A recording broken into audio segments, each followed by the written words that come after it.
My name is Hillary Walker, and I am a creative writing for entertainment student, and I'm here this afternoon with Steven Shea, who is a professional writer and producer and director. Steven, thank you very much for taking time to do this. No problem. What do you see as the role of the visual arts in our mass-mediated world, and particularly in your profession as a writer? I mean, obviously, as writing, your whole goal is to turn words into images. You know, to give the reader a visual reference, you know, if you will, of what exactly you want to portray, you know, through your written imagery. So, but I mean, as far as the mass market, I mean, visuals are everything. I mean, the entire world now is driven by content. You know, with the creation of the World Wide Web, I mean, you have 2 to 3 year old kids that have computers now that are being able to look at images from all over the world, whereas, you know, back in the day, you would have to look through books or look through whatever. But now the information is so quick at your fingertips that you have the ability to see a whole lot more visually. With new communications and media technologies, imagery is almost instantly available. Do you believe that this is having a positive or a negative influence on the industry, and could you provide a specific example? And I think it's good and it's bad. It's good because, like with internet distribution and the Kindles and all that type of stuff, it makes it to where writers that before may not have been able to get their work published or get it out there, make it available to the mass market. You know, however, on the contrary of that, legitimate writers that have publishing deals and be able to get their books in stores, they now have a huge flood of the market by, you know, amateur writers or pro-amateur writers that suddenly start releasing tons of books and flood their same markets. So now they're losing money because of so many other writers being able to get out. So it definitely changes the game quite a bit and oversaturates the market. So it really focuses as a writer to make sure your work is of higher caliber than all of the amateurs, you know, ability to be able to jump up to that next level. Okay. What popular images do you see that are frequently rechanneled throughout the entertainment industry? I mean, I think about photography. You know, I do a lot of photography, and you think about photography of like just seeing images of like the Sistine Chapel, and just the amazing that someone had the ability to even create that.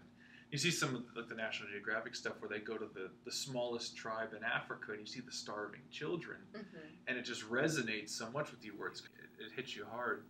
And those are really powerful images as far as art's concerned. The Andy Warhol, you know, materials where it's kind of like, here's pop culture reference.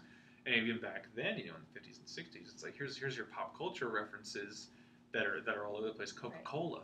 Here's an image of Coca-Cola, you know, and it's just like, even just that image of Coca-Cola or Campbell's soup, you know, it's just kind of like, and automatically in your head it resonates, you know, a certain element in a certain time period. But Right.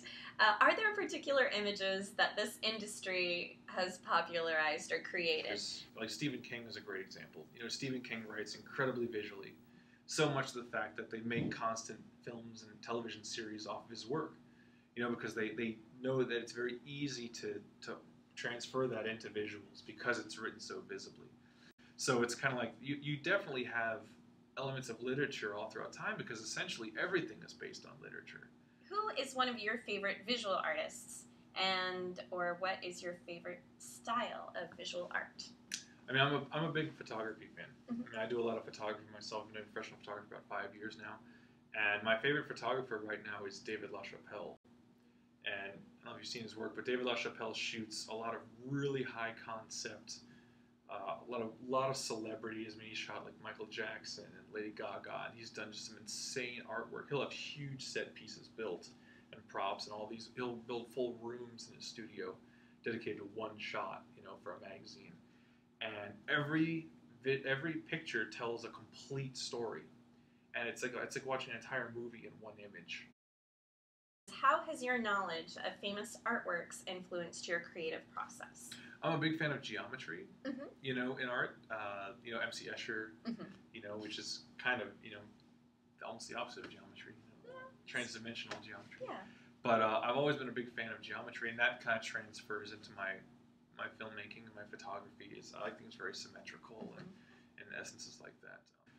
A lot of times visually, you know, I always think in shapes, you know, and very, very symmetrically and very, you know, we're going straight, we're going up and down, you know, we'll be tilting different ways. But yeah, I like to think of as a writer, if I'm writing a screenplay, I'll have seen the entire movie in my head by the time I'm done, you know, and if not, then how could I expect someone else to see it when they read it?